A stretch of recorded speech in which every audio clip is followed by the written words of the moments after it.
Hey, what's going on, guys? Well, I have another knife I want to review for you today. And today we're talking about a DFS Bladeworks Trailblazer. DFS standing for Drop Forward Survival, better known on YouTube. This is a very interesting fixed blade. I've had this for a while now. Quite large. It is custom made. I do want to point out real quick, if you don't like this particular pattern or the color combination on the handle scales, there are lots of options. I'll put a link down in the description box so you can see this knife as well as their other offerings. But check it out. There's tons of different handle materials as well as 3 different blade finishes, although I do really like this acid stonewash finish. So I would recommend that one particularly. But again, if you don't like the handle color or whatever, there are other options out there. So, where do we get started with this? This thing is big and hefty and extremely, extremely capable. 16 inches overall. Okay, our blade is 9.1 inches, okay, and it has a pretty darn thick 1/4 inch stock here, full 1/4 inch. That makes this knife extremely heavy. It's over 1.5 pounds, according to my scale, not my digital scale, but my bathroom scale. It weighs 19.2 ounces, okay? That's hefty. And I can tell you from using the thing all the time that you get very heavily fatigued pretty quickly. So its only real downside at all is the fact that you need some beefy arms to be using this thing for any, longer duration. Okay, if you're going to be swinging this at some wood, chopping some branches down, whatever, for 5 or 10 minutes, not too much of a big deal. But this is pitched as a survival knife, and if you're going to be using this as your main survival blade, you better have some beefy arms, okay? Because it is heavy, you do feel that fatigue. But with the extra heft, you do get very clean chops. You get awesome slicing with this. As far as splitting wood, because it is, again, a 1/4 inch thick, you get that wedge effect I talk about all the time. In this case, it's a good thing with the wood splitting. 9.1 inch blade gives you enough space here to have a pretty hefty log and still have enough of that point to bang on with your baton. Speaking of baton, you have a lack of a point here. And again, if you're going to be using something like this for wood processing, a lot of survival type tasks, I kind of wish there was a point on here. I wish the profile of this blade came in a little bit shallower. But we'll talk about that in just a second. It's not the worst thing in the world, because I found that when I was batoning this through wood and splitting wood with it, I didn't have it sticking on my point as I would with other knives. There's plenty of other knives I like from like Ontario and stuff, and even some other customs that have way more of a point on it. But I do find that if I'm using the baton and I hit the very edge, it sticks. It sticks right into the wood, and I have to kind of pry it out.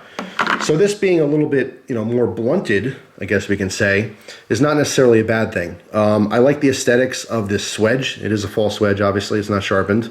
But it does actually aid in that tip being a little bit narrower.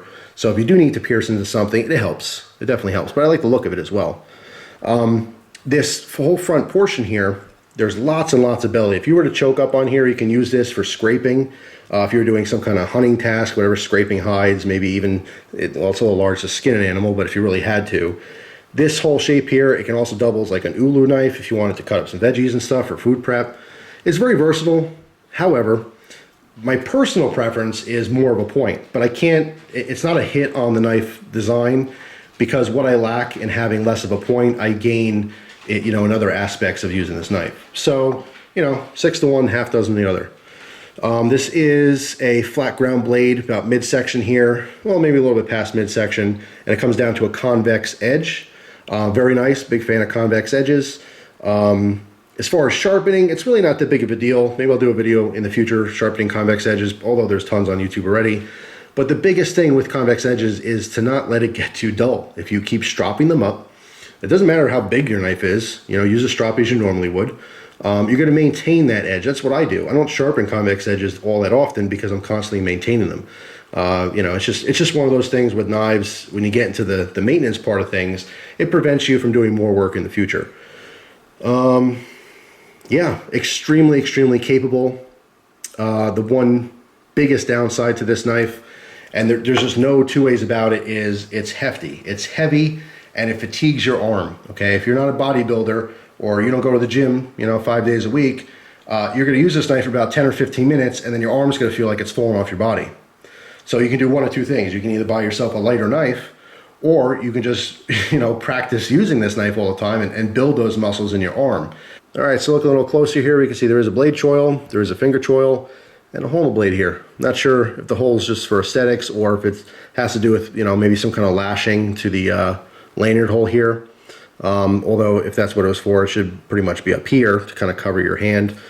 But anyway, the finger choil is, it's kind of middle of the road for me. It's not the most comfortable finger choil. It is, the edges are knocked off a little bit, so it's not sharp by any means. But, you know, I'd of course love to see it completely rounded, you know?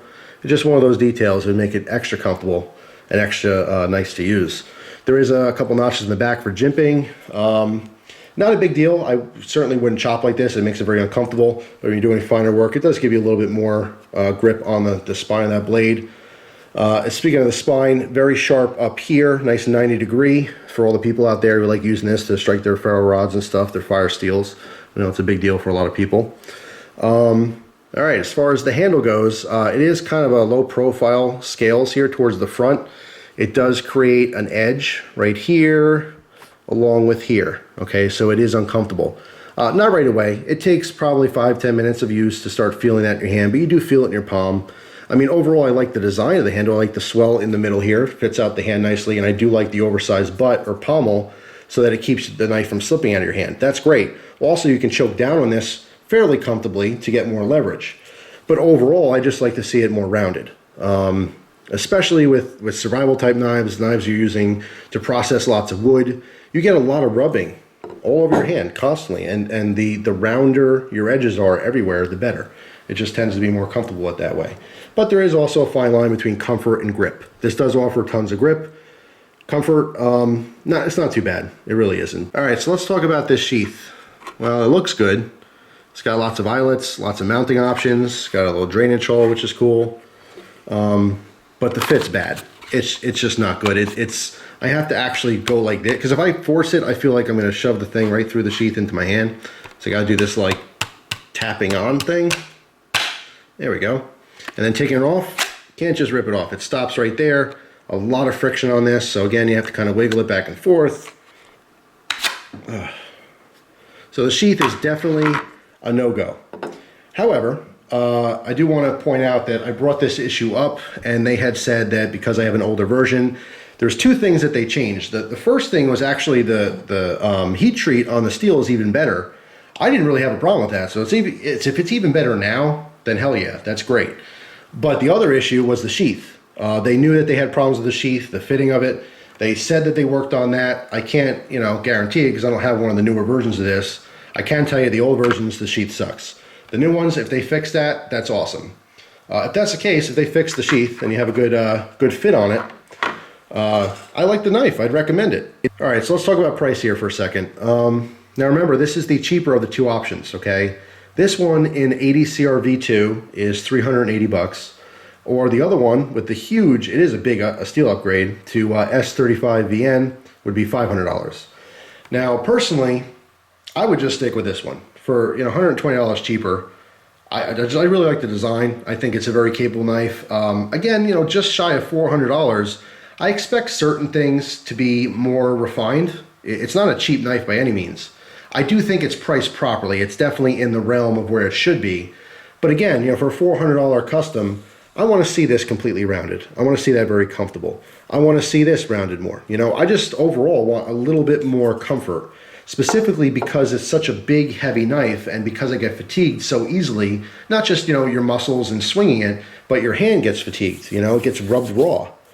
Some people say, hey, put on a glove. That's not the point. Of course I can put on a glove. In fact, I did put on a glove, and that's how I was able to use this for a half an hour. If you use your bare hand, you'd be bleeding. Or at least just your hand would look like a chunk of roast beef, So yeah, my only gripe with this is for the price, it should be just slightly more refined. But I do like the design. It is a very capable knife. It is an awesome wood processing blade. It chops amazingly, takes big chunks out of wood. And I think that the steel performance is just fine for me. Like I said, supposedly they upgraded it. So if it's even better edge retention, and even stronger, then yeah, hell yeah, that's even better. Overall, it's a pretty nice knife. But my personal suggestion is if you're going to buy one of these things and start swinging it around, you might want to go to the gym and do some curls or something first. Because you can't be using this with no wimpy little arms. So anyway, that's all. Thanks for watching, guys. Hope you have an awesome day, and I'll see you soon. Take care.